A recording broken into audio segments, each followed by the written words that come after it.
But at this point, we're going to move on to validation and verification, which is really, quality control. Quality is a key component to a process like this, especially when you're talking about a machine readable code, this IUID barcode. We need to make sure that we consistently get high quality, accurate reads. And that brings us to this discussion of validation and verification to ensure that these quality standards are being met. Dan, can you bring some clarity here and explain the differences between validation and verification? Dave, absolutely. First and foremost, before I even begin on that, I want to stress very strongly that if you have this compliance requirement, every label that you're putting on your end item must, without exception, be validated and verified. That is the only way you're going to know with 100% surety that that label that you put on that asset that you supply to the government is fully compliant against the standard. So validation and verification, what is it and what's the difference between the two? Validation, the first step, that's essentially checking the format. It's checking the data. Has the data that you provided been fully compliant? Meaning, is your cage code, your part number, your serial number, all of those characters made up of either alphanumeric dashes or forward slashes? Have you exceeded your limit in the part number characterization? And for example, do you have 34 characters in your part number, or maybe 31 characters in your serial number? It's checking the data to be sure it's compliant.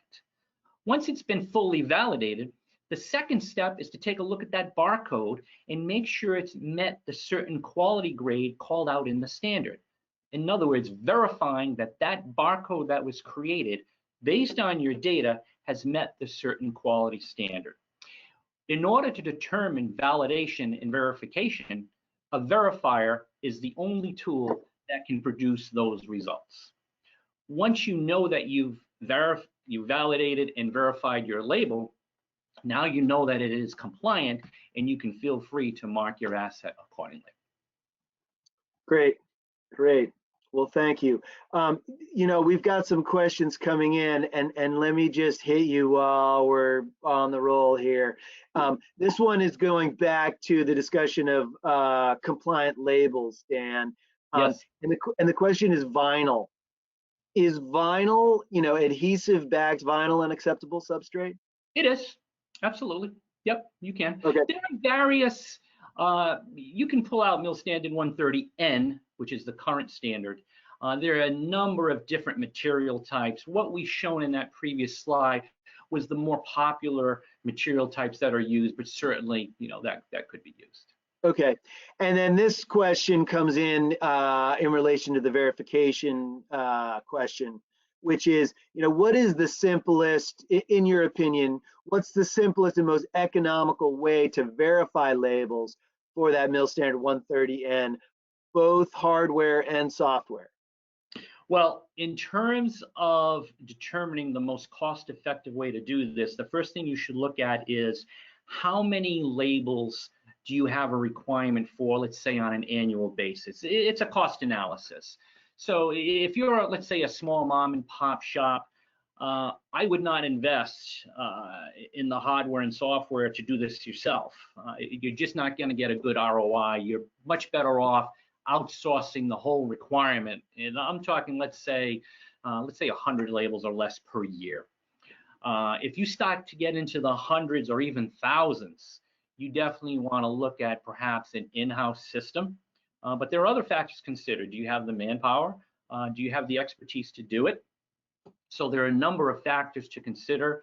But without question, in terms of validation and verification, you may have the software, you may have the printing device, but if you're not doing the validation and verification, you're putting yourself at extreme risk for putting those labels on the assets. It's not to say that the labels would be non-compliant. You just don't know.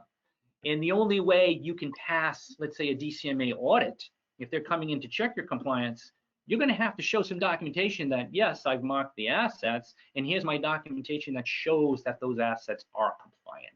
Now, if you're outsourcing it, that vendor certainly at A2B Tracking, we supply a verification report for every label that's produced, and we also include a certificate of conformance that we put in writing guaranteeing the compliance of those labels. So in terms of cost, again, just to repeat, look at your quantity and then make a determination, is it high enough where I'm going to get a return on investment if I am going to purchase that in-house? Great, great. I've got another question that it actually is going to go all the way back to the data slide. Okay. And the question is, we store parts that come from manufacturers. They're then used in the repair of assemblies or installed at sites that contain the systems that we support. What cage code do we use in the IUID? Great question. This leads to a lot of confusion. Should I use mine? Should I use somebody else's? If you're the prime contractor, you definitely use your cage code.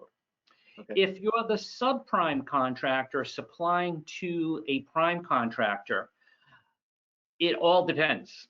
Has the prime contractor asked you to make the labels? And if they have, they will more than likely tell you to use their cage code because they are the billing party to the DoD. However, it's not to say that you cannot use your own cage code. If you are supplying directly to the government, certainly you should use yours. It really depends if you're the prime or subprime, and if you are the subprime, what directive your prime contractor has given you. Okay, okay. All right, well, let's keep rolling. I'm sure the questions are going to keep coming in, Dan. We were talking about validation and verification. This slide here goes on and continues and talks about the actual verification process. Can you take us through that, that whole process there? Yeah, so what do verifiers do? Well, they do at least two things. Obviously, they're verifying that you can read the label, plate, or tag. Is that barcode readable to begin with? And it measures the quality of the printed or directly marked part symbol against ISO and MIL Standard 130. It evaluates the readability of the mark by its contrast, consistency, the element size, the quiet zone, and any possible error corrections. The quiet zone, just a brief explanation on that, is simply the area right around the barcode, let's say 1/16 of an inch or more.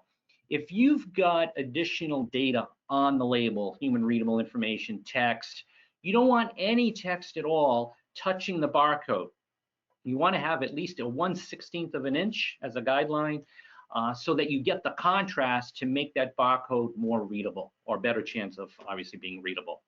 Now in this particular slide, we have an example of a Cognex 8072 verifier. This is one particular brand that A2B does recommend. It can read barcodes from various surfaces. It provides a reliable grading of the image, which is what you need to determine whether or not that barcode has met the standard. And it certainly generates, your verification report to demonstrate compliance. And you have the ease of the maneuverability here. You either have the handheld option, or it can sit right on a stand, and you can push each label through one by one and scan one by one to get your verification report to determine the compliance.